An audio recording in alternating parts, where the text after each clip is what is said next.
इतिहास के शांत कोनों में ऐसे पल आते हैं जब अंधेरा सारी उम्मीद निगल जाता है। मोरोनाई चैप्टर 9 उन्हीं पलों में से एक है। एक पिता का अपने बेटे को लिखा खत जो दुख से भरा है, फिर भी उसमें विश्वास की अटूट धड़कन है। मॉर्मन मोरोनाई को लिखते हैं लड़ाई और हार का बोझ बांटते हुए। वो गिरे हुए लोगों का शोक मनाते हैं। आर्कियांटस, लूराम, एमरॉन, ये वो नाम हैं जो जंग की धूल में गूंजते हैं। उन्हें अपने लोगों के विनाश का डर है, सिर्फ उनके दुश्मनों से नहीं बल्कि उस गुस्से से जो उन्हें अंदर से खा रहा है। दिल कठोर हो गए हैं, प्यार फीका पड़ गया है और प्रभु की आत्मा बहुत दूर लगती है। मॉर्मन भयानक बातों को मीठा करके नहीं बताते। वो इतने कड़वे, इतने अकल्पनीय दुख के बारे में बताते हैं कि शब्द भी कम पड़ जाते हैं। वो भूखे और बेरहमी से मारे गए कैदियों के बारे में बताते हैं। परिवार तबाह हो गए, मासूमियत खो गई। उनके लोग जो कभी सभ्य और प्यारे थे, अब ऐसे काम करते हैं जिन्हें वो भगवान के सामने भी सही नहीं ठहरा सकते। वो जोर से सोचते हैं, कोई कौम इतना नीचे कैसे गिर सकती है?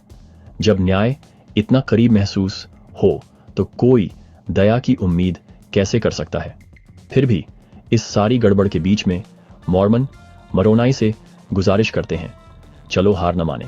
अगर हम अच्छाई के लिए कोशिश करना बंद कर देंगे तो हम दोषी करार दिए जाएंगे। हमेशा कोई न कोई काम करने को होता है ऐसी दुनिया में भी जो पूरी तरह टूटी हुई लगती है। वो मोरोनाई को हिम्मत देते हैं और सच कहूं तो मुझे भी हिम्मत देते हैं कि क्राइस्ट में अपने विश्वास को मजबूती से थामे रहें, तब भी जब लगे कि सब कुछ बिखर रहा है।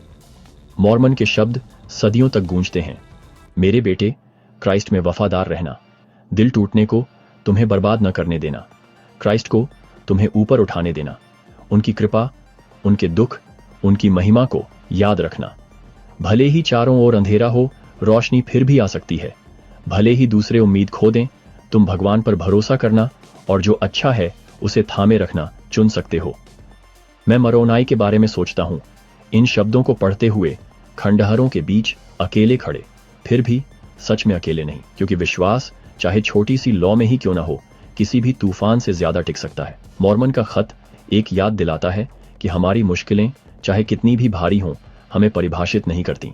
हमारा विश्वास, हमारी उम्मीद और हमारी सहन शक्ति, यही हमारी कहानी को मतलब देता है। तो जैसे मैं अपनी मुश्किलों से गुजरता हूं, मैं चैप्टर 9 में मिले सबक को याद करने की कोशिश करता हूं। चाहे कितनी भी भयानक गड़बड़ हो, मैं क्राइस्ट को थाम सकता हूं और भरोसा कर सकता हूं कि उनकी रोशनी मुझे घर तक ले जाएगी। वो है अटूट विश्वास।